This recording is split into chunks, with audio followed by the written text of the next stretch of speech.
So the function we're given here is f of x is x squared minus 5.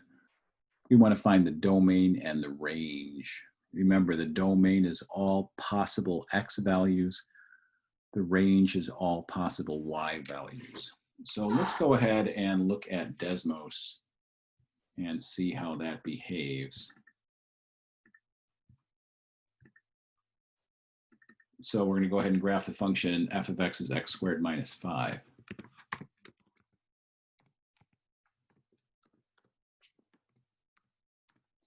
And that's what the graph looks like. And then the question is, what is the domain? Well, we see x could be 0, it could be 1, it could be 2, it could be 3, it could be 4. But the fact of the matter is, it could be as big as you want it to get. Now, it's going to take a long time to get there. But right here, x is 14, right? And x just keeps getting larger and larger and larger and larger. Similarly here, x is negative 14.54. If I wanted, I could have a real strange x-axis. I could maybe say, like, I don't know, from negative 100 to 100. I want to see the y. So how far is the y going to go? Negative 19 to, I don't know, 10,000? Here's a point. I have an x of negative 89.8. So you'll see the x values get as low as you want. The x values get as large as you want. So indeed, the domain of this function is negative infinity to infinity. Those are the x values. So all real numbers.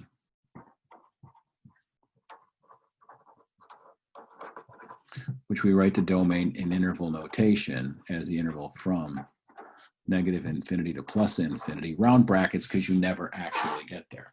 Now, how about range? Let's go back to Desmos. How low does it go? What's the lowest y value I ever see? Lowest y value I ever see is right here, which is at negative 5.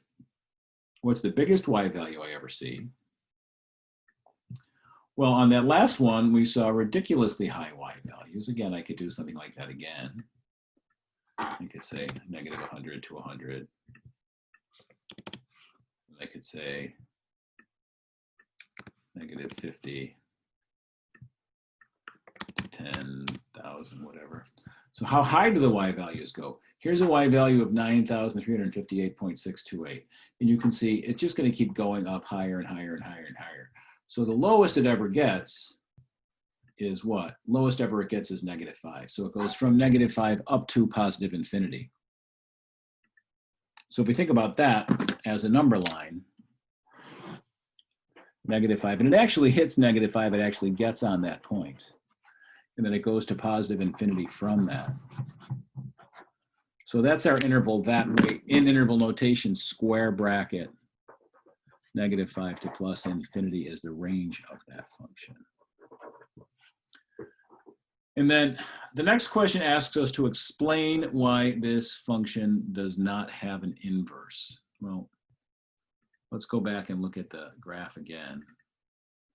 The issue is this. If I look at a horizontal line like y equals 3, you'll notice it cuts the graph in 2 points. If a horizontal line cuts the graph in more than 1 point, it is not a function. Why is that? Why is that? So this is not a function because the horizontal line cuts in more than 1 point. It fails the horizontal line test.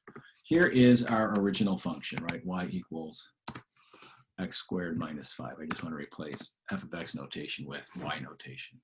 So that's the same function that I was given. To make an inverse, x becomes y, y becomes x. So if I did that, if I had x equals y squared minus 5, you'll notice this green thing is not a function. If I turn this one off,